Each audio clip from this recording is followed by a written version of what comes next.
2月29日，一個 AA 的奇蹟。除了幾次短暫的誘惑，他再沒有過喝酒的想法。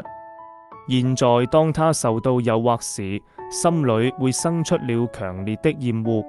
看來即使他願意喝酒，也喝不下去了。上蒼使他恢復了清醒的神智。是酒者護戒協會第43頁。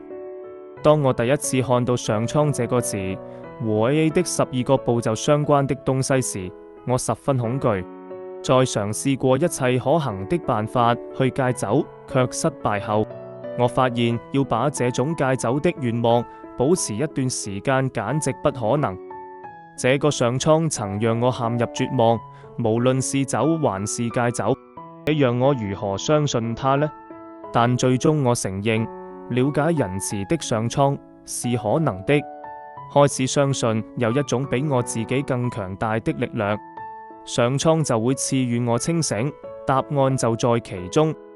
最後，我成為 AA 中的一員，並以我的開導人和其他成員為榜樣，樹立了我不曾擁有的信仰。因此，我的生活被賦予了意義、方向和目標。